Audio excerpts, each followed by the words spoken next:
Zack D.Films is one of the fastest growing YouTubers at the moment, even beating Mr. Beast. The informative animations he produces gains millions of views, but among all of the short videos he uploaded, there were a few where he made a mistake. However, the way he handled them is probably far different than you think. In spring 2022, Zack decided to scrutinize a magician who calls himself Special Head. You may have seen this guy before. He appeared on several TV shows, notably America's Got Talent, where he showed his most famous TR break. Wrapped in a rope, he stood on a carpet holding a stick in his hand in front of the judges. Special Head started humming on a low note, and his feet suddenly ascended from the ground and started levitating in the air. The magician clutched only his left hand to the cane, and he was floating. Everyone in the room was bulging their eyes out. How did this bizarre-looking guy manage to do this? Zack thought he figured it out and revealed the trick in one of his videos. He claimed there was a metal base hiding under the carpet. The magician took his cane and joined it with the base at us. Additionally, the trickster's sleeve should have been concealing a rod that would connect to the staff. This mechanism should have allowed the magician to lift his leg using his core strength, but that was not the case, as Special Head pointed out in his comment. A few days later, the magician released a response TikTok debunking Zack's theory.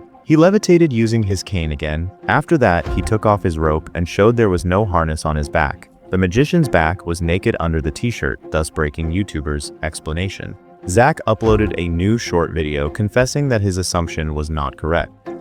A few days ago, I showed you how this trick was done, and I was wrong. This is how I originally explained it. Cane, base, rods, back brace, harness. All that's left for the magician to do is use his core strength to pull his legs up. Well, this magician, known as Special Head, left a comment on my TikTok. He also made a response video proving that my theory is wrong. There appears to be no base or harness. In fact, Special Head has some other videos online where he just touches someone's head and levitates. So what's going on here? What's the real explanation to this trick? The answer is that I have no idea. However, his next short video got him far more comments highlighting his mistake. On January 2023, Zack uploaded a short video clarifying the renaming of the popular fast food chain KFC. He stated that a company was initially named Kentucky Fried Chicken, but first 30 years ago, the firm had to switch to KFC. 30 years ago, Kentucky Fried Chicken changed their name to KFC, and the reason they did this is not what you think. You see, the rumor was that they wanted to nix the word fried for health reasons, but it turns out that wasn't true. The actual reason they changed their name was because of Kentucky, the state. You see, in order to make more money, the state decided to trademark the word Kentucky. This meant that anyone who used the word would have to pay licensing fees. Kentucky Fried Chicken refused to pay and changed their name instead. However, this wasn't the true story. A lot of fans knew this, and suddenly a bunch of comments started appearing saying that Zack messed up. Zack looked at the resources and found where the fault came from. During his research, he had found a news website called Snopes. Snopes created the repository of lost legends, T-Roll for short. This repository is a collection of fictional stories that are often mistaken for real events. The editor said, Snopes created these articles with the sole purpose of trolling people. Like many others, Zack fell for it and became a victim of their joke. He admitted his fault and expressed his regret for the misinformation. In a new short just a few days later, hoping to set the record straight. A few days ago, I posted a video about why Kentucky Fried Chicken changed their name to KFC, and my explanation was wrong. You see, I explained that the name change was KFC's way of nixing the word Kentucky, so they wouldn't have to pay licensing fees. But after posting this video, I noticed some of the comments were claiming I was full of so I retraced my steps and found where I went wrong. You see, I got this information from a Snopes article, but I didn't realize that Snopes had rated this article as Lost Legend. A Lost Legend rating is their way of trolling people. Nonetheless, this was far from the last controversy that Zack found himself in. In another short video from August 2024, Zack looked into an unusual trial. A man claimed he found a dead mouse inside a can of Mountain Dew he was drinking, so he sued the SOA's parent company, PepsiCo. PepsiCo argued that Mountain Dew's highly acidic formula would actually dissolve a mouse body into a jelly-like substance before anyone could ever even notice it in the can. This odd defense left consumers worrying about what the soda really does to the human body if it can liquefy a mouse.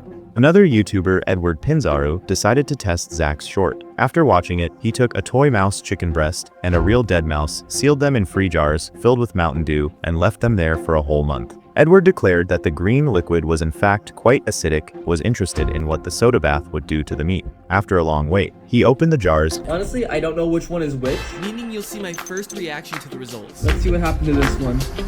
Oh, that's the chicken. It looked normal from afar, but Oh, it's very malleable. the acidity broke down the soft organic tissue of the chicken, making it very easy to tear apart. Then came jar 2. 3, 2, 1. Is that the actual rat? It looked normal, but when I grabbed it, Oh my god. I don't even know if I'm like... it split in two. In the toy mouse, Hey, look at that. He survived perfectly. See, Zack wasn't really that wrong on this one. He was just taking words from PepsiCo's mouth. The question is, how long does it take for Mountain Dew to get from the factory to the shop shelves? But the most confusing mistake Zack made is related to the Monty Hall problem. You may not know the name, but I bet most of you have already heard about this brain teaser, an analogy concerning a new car and two goats. The question usually goes like this. There is a guy who asks you to pick one of 3 doors behind. One of them is a brand new sports car, and behind the next 2 are goats. Let's say you picked number 1. The guy reveals that there was a goat behind door number 3. Should you switch your pick to number 2 or stick to your guts with 1 probability? Answers that switching increases your chances to 2 first, and staying with your first choice would bring you only to 1/3. In his video, Zack tried to explain how this probability the split works. Instead of doors, he used a bomb analogy with 3 different colored wires.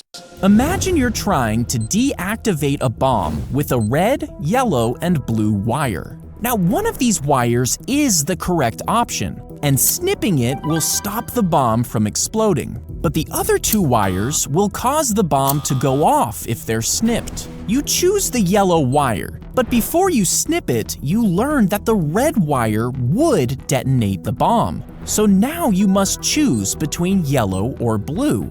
And you might assume that it doesn't matter because it's 50-50, but that's not actually the case. In the beginning, each wire had a 1/3 chance of being correct. When you chose yellow, the other 2 wires had a combined chance of 2/3. And when red was identified as the wrong wire, the odds didn't actually change, they were just reflected onto the blue wire, which means your chances are better if you switch to blue. But Zack's interpretation of the Monty Hall problem wasn't accurate. The information that the red wire would cause the explosion to go off was independent of the man choosing yellow wire, but that can be the case for the Monty Hall problem to work. The red wire must be revealed as the wrong one. After the yellow wire is chosen, Zack recreated the video. Now, instead of the piece of paper, there is a camera through which the bomb manufacturer observes the action just before snipping the yellow wire. A text appears on the phone with information about the red wire. In this scenario, the Monty Hall problem is explained correctly. In a comment pinned to both the old and new version of the video, he described where he made a mistake. As we can see, Zack made a few hiccups along the way. He has now released over 1,700 shorts. It is admirable that he didn't do more mistakes. Also, you can't forget his humble apologies, which sadly are not that common on YouTube these days.